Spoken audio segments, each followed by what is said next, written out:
Hey guys, welcome back to Release the Craftin. Priscilla here with another episode of Mini Magic. Mini Magic is a series where I make small form art and tell you a little bit of magic stuff. And this week we're doing the rainbow, ROYGBIV, and we are now on J of ROYGBIV, which is green. So, you guys, I hope that you will enjoy what I have to offer here today. If you like it, leave me a comment down below, and I'll keep making little tiny mini magics for you. So let's jump into it, because I don't have much time to ramble, but I'm probably going to anyways.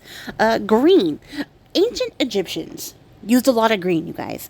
They actually viewed the color green as the symbol of rebirth and regeneration because it matched the plentiful papyrus found along the Nile, but it's also the color of Osiris.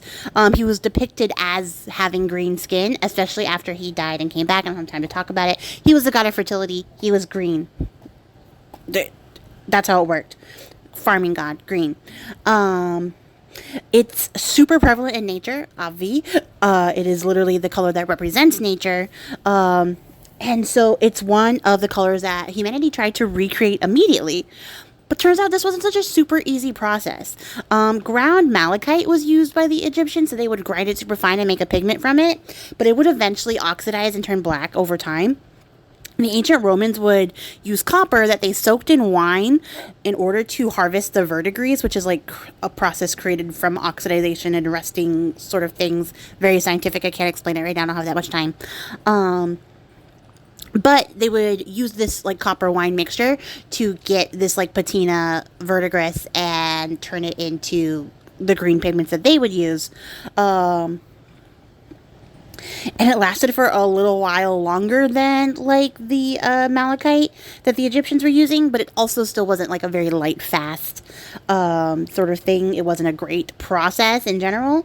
But this continued on for a while, using this verdigris to get green, until the Renaissance, when they started to use plants. Like, they just realized that they could maybe try all the plants they had around. I don't know why it took so long.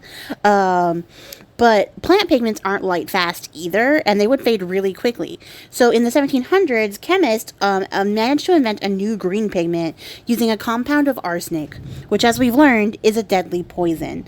So of course, this color was used everywhere, like wallpaper, paint, dye, everything. There's a huge fascinating history on how arsenic pigment is like probably the reason for lots of deaths and why people went crazy in their homes, because they use this pigment in everything. Definitely look that up. I would recommend further researching that. Also, yellow has some of that effect, but green did this to everybody. It messed people up.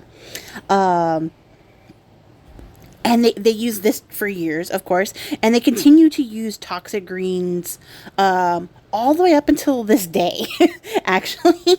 Now, some of the green pigments that we use are made with chlorine, and that's toxic if ingested. So, like, not as toxic as the stuff coming through the walls, but still pretty dang toxic. And, like, who would have figured that the color for abundance in nature would be, like, the deadliest? Crazy. Also interesting to note that in some cultures, the word for blue and green are the same exact word. So there isn't much of a differentiation between the two. But in magic, you can use the color green for abundance, wealth, health, compassion, growth, the earth, fertility, balance. It's associated with the heart chakra. And I'm going to throw out the Greco-Roman goddess Demeter. I say Greco-Roman to just sort of make it distinct that this is the area I'm choosing from. I'm also recording in the middle of a thunderstorm, so there's that. But I will catch you guys all in the next one. I appreciate your faces. I hope that you're enjoying this. Happy crafting. Till next time, guys. Bye!